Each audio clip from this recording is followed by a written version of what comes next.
जय मसीह के दोस्तों, आपका फिर से स्वागत है हमारे एलजीएन के प्रशिक्षण के इस वीडियो में। और जैसा कि हम उद्देश्य चलित यात्रा विषय सीख रहे हैं, और आपको याद होगा तो हमारे परिचय के कक्षा में हमने कुछ संकेतों के बारे में देखा था, और हमने संकेतों के बारे में सीखा था कि इन संकेतों का क्या अर्थ है और कैसे ये संकेत हमें बाइबल के बातों को या फिर इस विषय में सीखने वाली बातों को याद रखने में हमारे लिए सहायक और कारगर साबित है। तो मित्रों, हम इससे आगे बढ़ेंगे। हमने कुछ संकेतों को देखा था जिसे मैं आपके लिए एक बार दोहरा देना चाहूँगा। जैसा कि सबसे पहला जो संकेत था वो एक मुकुट का संकेत था जो हमें परमेश्वर को दर्शाता है। दूसरा जो संकेत हमने देखा था वो एक पुस्तक का संकेत था जो हमें पवित्र शास्त्र के बारे में बताती है। इसके बाद हमने तीसरा संकेत देखा था, वो 3 संख्याएं थी उसमें, जो 3 संख्याओं के द्वारा हम 2 महान परिच्छेदों की पहचान करते हैं। पहला महान आदेश और दूसरा महान आज्ञा। और फिर इसके आगे का जो संकेत है, जो संतुलन के बारे में है, उससे हम सीखते हैं कि इन 2 परिच्छेदों में से कौन सी 5 बातें हैं जिन्हें हम 5 उद्देश्य भी कहते हैं, और कैसे उन्हें हमारी मंडली में संतुलित करना अनिवार्य है। अब हम यहाँ से आगे बढ़ेंगे और अन्य संकेतों को भी अच्छी तरह से समझने का प्रयास करेंगे। इससे पहले कि हम अगले संकेत की ओर जाएं, मैं आपको एक बार दोबारा याद दिलाना चाहूंगा कि हमने देखा था कि मंडली का उद्देश्य परमेश्वर के वचन के अनुसार या यीशु मसीह के महान आदेश के अनुसार सदस्यों को बनाना नहीं है, लोगों की बड़ी भीड़ खड़ी करना नहीं है, लेकिन इसके अलग लोगों को शिष्य बनाना है। यीशु मसीह ने महान आदेश में कहा, जाओ और सभी जाति के लोगों को मेरा चेला बनाओ, शिष्य बनाओ, अनुयायी बनाओ। उस यीशु गुरु के पीछे चलने वाले अनुयायी हमें उन्हें बनने में सहायता करना है। और ये 5 उद्देश्य को सीखने और अपनी सेवकाई में लागू करने के द्वारा हम इसी कार्य को अंजाम देने में प्रभावशाली बनने का प्रयास करेंगे। हमने इन बातों को भी देखा था कि एक चेला क्या है, हम एक चेला कैसे बना सकते हैं, और हम संसार के अंत तक कैसे पहुंच सकते हैं। इन कुछ बातों को, इन 3 बातों को हम आगे आने वाले संकेतों के द्वारा सीखने का प्रयास करेंगे। तो इस क्रम में हमारा अगला जो संकेत है वह एक भवन है, जिसमें इन 1 2 3 4 5 संख्या को आप देख पाते हैं, और यह एक स्वस्थ मंडली को दर्शाता है जिसमें 5 उद्देश्यों का संतुलन किया गया है। एक स्वस्थ मंडली साभिप्राय सभी उद्देश्यों में संतुलन बरकरार रखती है। जी हां, एक स्वस्थ मंडली साभिप्राय कहने का मतलब है कि ये स्वयं से होने वाली बात नहीं है, ये खुद ब खुद होने वाली बात नहीं है। इन 5 उद्देश्यों को सिर्फ जानना मात्र ही पर्याप्त नहीं है, हमें उन्हें साभिप्राय, अभिप्राय अनुसार, उद्देश्य के तहत संतुलित करना अनिवार्य है। कहने का अर्थ है कि हमें उन्हें संतुलित करने के लिए उन पर खर्च किए जा रहे हैं सबसे पहले लोगों, फिर समय और धन के बारे में सोचने की जरूरत है।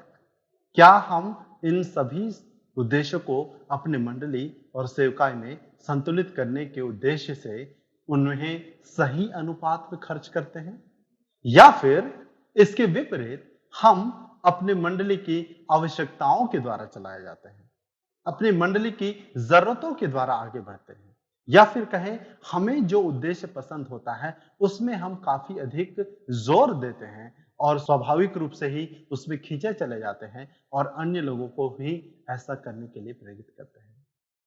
एक उद्देश्य चलित मंडली इन सभी उद्देश्यों को संतुलित करने का प्रयास करती है। कैसे प्रयास करती है? फिर से मैं दोहराऊंगा, 3 अलग अलग संसाधन का उपयोग सही अनुपात में करने के द्वारा। सबसे पहला और महत्वपूर्ण संसाधन जो परमेश्वर ने आपको मंडली में दिया है, सेवकाई में दिया है, वह लोग हैं, वे व्यक्ति जो आपके उस दर्शन के प्रति समर्पित हैं, मंडली के दर्शन के प्रति समर्पित हैं। जिस दर्शन को आपकी मंडली हासिल करना चाहती है, उस दर्शन के प्रति समर्पित है। ये लोग हैं आपके सबसे बड़े संसाधन। उसके बाद दूसरा सबसे बड़ा संसाधन है समय। आप कहां सबसे ज्यादा समय देते हैं और कहां आपको सबसे ज्यादा समय देने की जरूरत है। और ये सिर्फ आपका ही समय नहीं है, लेकिन आपके सेवा दल में शामिल हर एक सदस्य और अगुवे के समय के बारे में है। साथ ही साथ तीसरा और महत्वपूर्ण संसाधन धन भी है। पैसे, बजट, हम कहां कितना पैसा खर्च करते हैं, कितना रकम हम कहां देते हैं, यह भी हमारी प्राथमिकता को दर्शाता है। तो हमें इन 1, 2, 3, 4, 5 अर्थात आराधना, सेवा कार्य, सुसमाचार प्रचार, संगति और शिष्यता के उद्देश्य को अपने इच्छा के अनुसार या अपने पसंद के अनुसार ढालने की जरूरत नहीं है। हमें यह देखना है कि किस में जोर देने की हमें जरूरत है।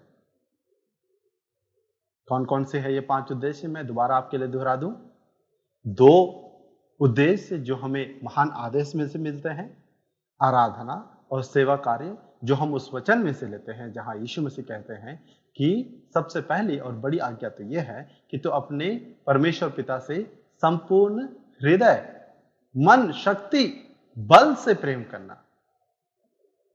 परमेश्वर से प्रेम करना अर्थात परमेश्वर की महिमा करना है, परमेश्वर की आराधना करना है।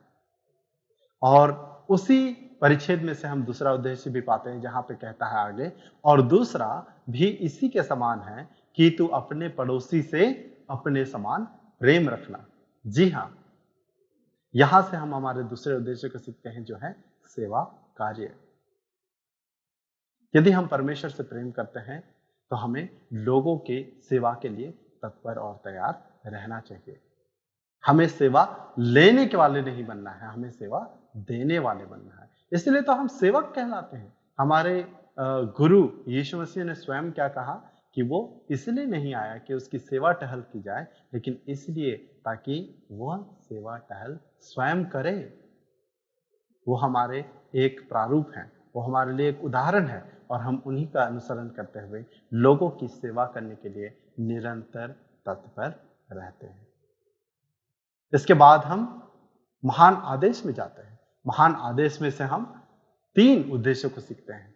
जाओ और सभी जाति के लोगों को मेरा चेला बनाओ। इसमें से हम सुसमाचार प्रचार के उद्देश्य सीखते हैं। इसके आगे जब हम बढ़ते हैं, वहां पे यीशु मसीह कहते हैं, और उन्हें पिता और पुत्र और पवित्र आत्मा के नाम से बपतिस्मा दो।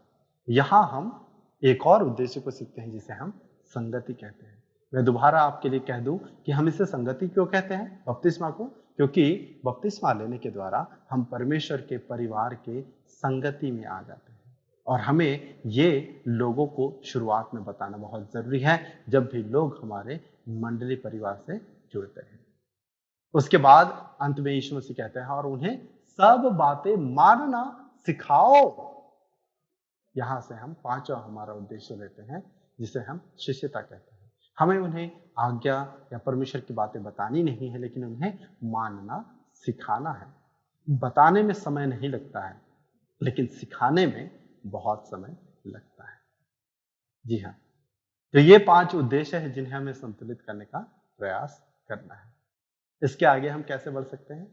तो हमें एक मंडली में, अपने मंडली में या सेवा में इन सभी 5 उद्देश्यों को संतुलन करने की जरूरत है।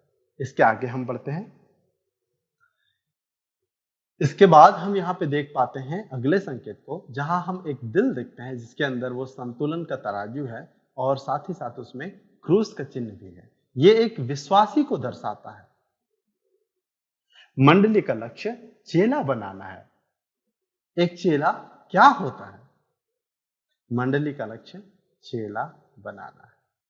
एक स्वस्थ मंडली ही एक स्वस्थ चेला को बना सकते हैं। एक मंडली जिसमें संतुलन है ही एक संतुलित अनुयायी को आगे बढ़ने में सहायता कर सकते हैं। देखें हम वो कौन कौन सी बातें हैं जिसे हम सीख सकते हैं, कैसे हम एक संतुलित और स्वस्थ चेले बन सकते हैं। एक चेला क्या होता है? एक चेला एक ऐसा व्यक्ति है जो हर दिन परमेश्वर को प्रसन्न करता है, क्योंकि वह परमेश्वर के आनंद के लिए योजनागत किया गया है। परमेश्वर ने योजनागत तरीके से हमें बचाया है या लोगों को बचाता है कि हम उसके आनंद के लिए हों, उसकी प्रसन्नता के लिए हों, कि उसे महिमा मिले। यही परमेश्वर की आराधना है। वह हर दिन परमेश्वर को प्रसन्न करने का प्रयास करता है। ऐसा नहीं है कि वह किसी दिन गलती नहीं करता है। ऐसा नहीं है कि वह कभी चूक नहीं जाता है। ऐसा नहीं है कि वह कभी पराजित नहीं होता है या कभी गिरता नहीं है या गलतियां नहीं करता है। लेकिन इन सारी बातों के बावजूद वो निरंतर ये प्रयास करता है कि किस तरह से मैं परमेश्वर को प्रसन्न करूं। प्रसन्न करने का तात्पर्य वो करना है जो परमेश्वर हमारी परिस्थितियों में चाहते हैं। अर्थात हम दाऊद के बारे में देखते हैं कि परमेश्वर उसके बारे में कहता है कि ये व्यक्ति मेरे मन के अनुसार का व्यक्ति है। दाऊद के राजपाट के बारे में हमें बहुत अच्छी तरीके से मालूम है। दाऊद के सफल राजा होने के बारे में भी हमें बहुत अच्छी तरीके से मालूम है। लेकिन साथ ही साथ हम दाऊद के गलतियों को भी बहुत अच्छी तरीके से जानते हैं। लेकिन उसे दूसरे लोगों से अलग बनाने वाली बात यह थी, या राजा शाऊल से अलग बनाने वाली बात यह थी, कि जब उसने गलती किया और उसे गलती का एहसास हुआ, उसे अपनी गलती का बोध हुआ, तो उसने मन फिराया।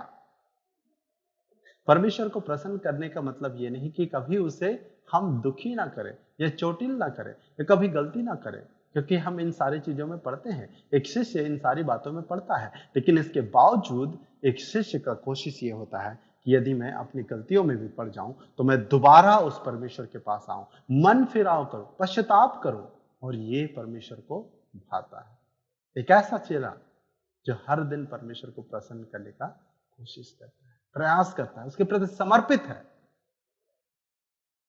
क्योंकि वो जानता है कि परमेश्वर ने इसी योजना से उसे बनाया है। उसके बाद हम दूसरी बात देख पाते हैं, जो विश्वासियों के झुंड से जुड़ा रहता है, अर्थात परिवार के लिए गठित किया गया है। कौन से परिवार के लिए? मसीही परिवार के लिए। वो मसीही परिवार जो स्थानीय मंडली के द्वारा, जिसका परिभाषा दिया जाता है, जिसे स्थानीय मंडली के द्वारा पहचाना जाता है, संगति के लिए गठित किया गया है। जी हां। उसके बाद हम देखते हैं आगे कि इस चेले से और क्या बातें अपेक्षित है। जो परिपक्व मसीही बनना सीख रहा है, यीशु मसीह के समान बनने के लिए सृजा गया है। जी हां, यहां पर हम शिष्यता के उद्देश्य को एक चेले के जीवन में लागू होते हुए देखते हैं, जहां पे हमें वचन बताता है कि वह यीशु मसीह के समान बनने के लिए कोशिश कर रहा है। हर दिन यीशु मसीह के समान बनने का प्रयास कर रहा है।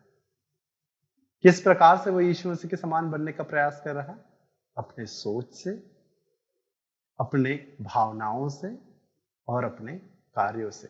ये वो तीन मुख्य तरीके हैं जिस प्रकार से वो यीशु मसीह के समान बनने का कोशिश कर रहा है।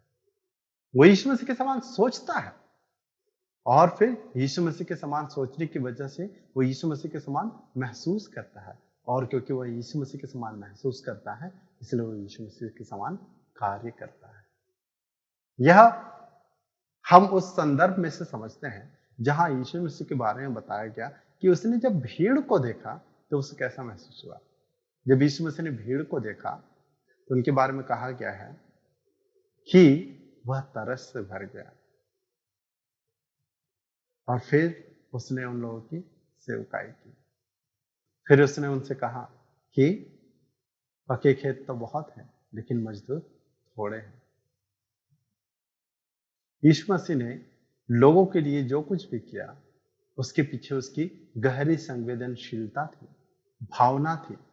यीशु मसीह सिर्फ हृदय से कठोर तथ्यों पर चलने वाले एक सज्जन पुरुष नहीं थे जिनके अंदर भावनाओं की कमी थी, जो लोगों के दर्द को महसूस नहीं कर सकते थे। नहीं, इसलिए हम बाइबल में एक संदर्भ में यह भी देख पाते हैं कि यीशु मसीह रोया। उसने लाजर के लिए जो कुछ किया, मरियम के लिए जो कुछ किया, उसके पीछे उसकी भावनाएं भी शामिल थी। तो हमें यीशु मसीह के समान सोचने की जरूरत है। शिष्य को यीशु मसीह के समान सोचने की जरूरत है। और जब हम यीशु मसीह के समान सोचेंगे तो हम उसी के जैसे ही भावनाओं से ओत-प्रोत होंगे और फिर हम अपने आप को उस कार्य के लिए समर्पित करेंगे जो यीशु मसीह के समान है। तो ये चेला क्या करता है?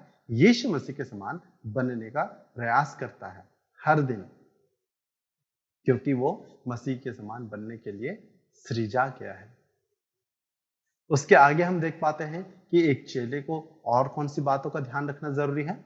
जो मंडली के सेवा कार्य में योगदान दे रहा हो, क्योंकि वह सेवा के लिए गढ़ा गया है, उसे आकार दिया गया है सेवा करने के लिए।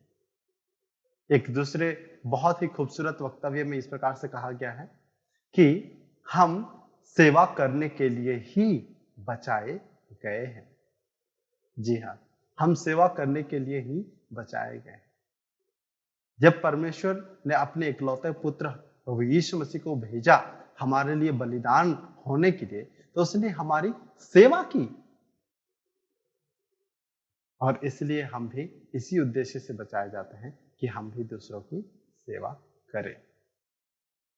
तो जो एक मंडली के सेवा कार्य में योगदान दे रहा हो सक्रिय रूप से, चाहे वो छोटा बड़ा कोई भी कार्य क्यों ना हो सकता है वो एक सरल सा ही कार्य क्यों ना हो जिसे ज्यादा लोग महत्वपूर्ण नहीं समझते हैं, लेकिन वो योगदान दे रहे हैं। और ये सिर्फ योगदान देने का अर्थात सिर्फ मंडली में काम में हाथ बटाने की बात नहीं है, सिर्फ ये कुर्सी लगाने के बारे में नहीं है या फिर साफ सफाई के बारे में ही नहीं है। हालांकि ये सभी बहुत ही अच्छे अभ्यास हैं, लेकिन मंडली में सेवकाई करने का सबसे महत्वपूर्ण संबंध लोगों की सेवा से है कि हम लोगों को सेवा प्रदान कर पाए। उनकी जरूरतें क्या है? क्या उनकी जरूरत यह है कि कोई उन्हें बस बैठकर उनकी बातें सुने, उनके साथ बैठकर चंद मिनट प्रार्थना करें, उनके भारी हृदय को सुन पाए, उनके उनके उनके भावनाओं को समझ पाए? जी हाँ, सेवा करने का मतलब सिर्फ मंच पर सामने आकर के प्रदर्शन करना ही नहीं है या प्रचार करना ही नहीं है या बड़ी बातों की घोषणा करना ही नहीं या आराधना की अगुवाई करना ही नहीं। ये तो वह हर एक छोटा से छोटा कार्य भी है जो यीशु मसीह के नाम पर किया जाता है लोगों की खातिर, लोगों के लिए। तो जो मंडली में योगदान दे रहा है, इसके अलावा और कौन सी बात है?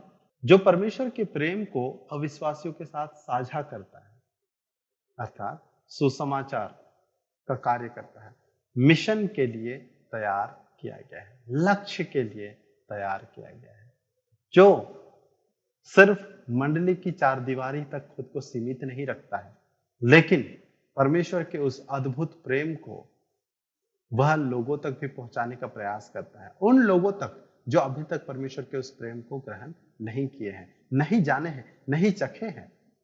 क्योंकि परमेश्वर का ये मिशन है, परमेश्वर का ये लक्ष्य है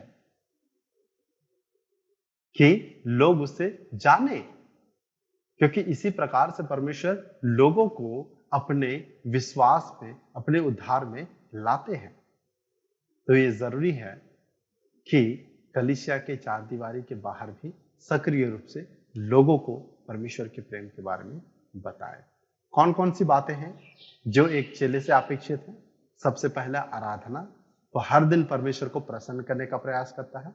दूसरी बात है संगति, वह निरंतर विश्वासियों की संगति में जुड़ा रहता है। तीसरी बात है शिष्यता, वह हर दिन परिपक्व मसीह बनने का प्रयास कर रहा है। सिर्फ वो बालक के समान नहीं रह रहा है, लेकिन वो परिपक्व बनने का प्रयास कर रहा है। उसके बाद हम देख पाते हैं सेवा कार्य, जो मंडली के सेवा कार्य में सक्रिय रूप से योगदान दे रहा है। और अंतिम हम देख पाते हैं सुसमाचार का उद्देश्य कि वह मंडली के चार दीवारी के बाहर भी लोगों तक सुसमाचार अर्थात परमेश्वर के प्रेम को बांटने के लिए तत्पर है। ये है एक चेला जिसे हम बनाने का प्रयास करते हैं एक उद्देश्य चलित मंडली में, एक उद्देश्य के द्वारा संचालित मंडली में हम ऐसा चेला बनाने का प्रयास करते हैं। हमें साथ ही साथ ये भी सोचने की जरूरत है कि सिर्फ ये आने वाले नए लोगों के बारे में ही नहीं है, लेकिन क्या वर्तमान में हमारे मंडली में जो लोग पाए जाते हैं, क्या उनके जीवन से हम इन बातों को देख पाते हैं? क्या वे शिष्यता में मजबूत हैं? क्या वे सुसमाचार में मजबूत हैं? क्या वे सेवा कार्य में योगदान दे रहे हैं, या परमेश्वर को प्रसन्न करने में उनके संघर्ष क्या है? ये हमें अपने वर्तमान के लोगों के बारे में भी देखने की जरूरत है, और साथ ही साथ हमें अपने स्वयं के जीवन में भी आकलन करने की जरूरत है, मूल्यांकन करने की जरूरत है। ये क्यों जरूरी है? क्योंकि एक मंडली परिवार के रूप में हम जैसा चेला बनाने का, शिष्य बनाने का प्रयास करते हैं, उसके बारे में एक कथन बहुत ही सत्य है कि आप वो नहीं पैदा कर सकते हैं जो आप स्वयं नहीं हैं। यदि मैं एक अच्छा चेला नहीं हूं, तो मैं एक अच्छा चेला पैदा नहीं कर सकता हूं। यदि मैं एक स्वस्थ और संतुलित चेला नहीं हूं, तो मैं एक स्वस्थ और संतुलित चेला बनाने में सहयोग नहीं दे सकता हूं। इसलिए जरूरी है कि ये हर एक स्तर पर लागू किया जाए। तो इस प्रकार का एक चेला हम बनाने का कोशिश कर रहे हैं। एक चेला ये है, 5 बातें आप याद रखें जो अपने जीवन में संतुलन करने का प्रयास करता है। कौन कौन सी है बातें वो फिर? आराधना, सेवा कार्य, शिष्यता, संगति और सुसमाचार प्रचार। इसके आगे हम बढ़ते हैं और आइए हम देखें पासवान रिक वॉरेन की पुस्तक उद्देश्य चरित जीवन का भी यही संदेश है। मेरे सामने ये किताब हिंदी में उपलब्ध है और आप में से शायद कुछ लोगों ने इस किताब को देखा होगा, और इस किताब को पढ़ने के लिए हम काफ़ी रिकमेंड भी करते हैं। बहुत ही अच्छी पुस्तक है। 40 दिन में आप इसे पढ़ करके समाप्त कर सकते हैं। इसमें 40 अध्याय हैं और मैंने इसे स्वयं पढ़ा है और एक बार से ज़्यादा बार पढ़ा है। ये बहुत ही लाभदायक है। मूलभूत बातें बहुत ही सरल शब्द में, बहुत ही सरल रीति से बताए गए हैं। तो इस पुस्तक का संदेश भी यही है कि किस तरह से हम एक संतुलित चेला बन सकते हैं। इसके बाद जिस संकेत को हम देखते हैं वो एक ग्लोब का संकेत है, जिसमें एक हृदय जो एक विश्वासी को दर्शाता है, जो क्रूस के द्वारा दिखाया गया है। तो यहां पे हम पढ़ते हैं, स्वस्थ मंडलियों में तैयार किए हुए शिष्य यीशु के समान संसार को यीशु के लिए बदलेंगे। यहां पे कहता है स्वस्थ मंडली में तैयार किए गए शिष्य यीशु के समान संसार को यीशु के लिए बदलेंगे। सिर्फ ये हमारे जीवन के बदलने के बारे में नहीं है। जब परमेश्वर हमारे जीवन को बदलता है तो हम परमेश्वर के बदलने के कार्य में शामिल हो जाते हैं, संसार को परिवर्तित करने के कार्य में शामिल हो जाते हैं। और हम सिर्फ अपनी चार दीवारी तक ही सीमित नहीं रहते हैं, हम सिर्फ अपने जीवन तक ही केंद्रित नहीं रहते हैं, लेकिन हम संसार को परिवर्तित करने के परमेश्वर के कार्य में शामिल हो जाते हैं। अपनी चार दीवारी से बाहर, अपने उन संपर्कों में, अपने उन मित्र मंडलियों में उस प्रेम को हम बताने का प्रयास करते हैं जो यीशु मसीह ने बताया। लेकिन इसके लिए हमें एक खास जगह पर शुरुआत करना बहुत ही जरूरी है। जी हाँ, हमारा अगला संकेत इसी बात को दर्शाता है।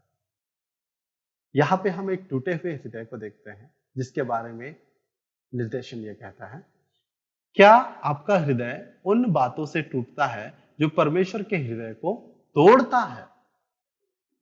किन बातों से हम दुखी होते हैं? क्या महंगाई हमारे दिल को तोड़ती है? क्या काम का ना होना हमारे दिल के बात को तोड़ता है? किन बातों से हम दुखी होते हैं? हमारे मन की मर्जी के अनुसार का सरकार नहीं बनता है, इसलिए हम दुखी होते हैं। कौन सी बात है जो हमें दुखी करती है? क्या हमारा हृदय उन बातों से टूटता है जो परमेश्वर के हृदय से टूटता है? परमेश्वर के एक बड़े भक्तजन ने इस तरह से कहा कि ऐसा होने दे कि मेरा हृदय उन बातों से टूटे जो परमेश्वर के हृदय को तोड़ता है। क्या है वो बातें? कौन सी बातें हैं वो? हम इसे आगे देखने का प्रयास करेंगे।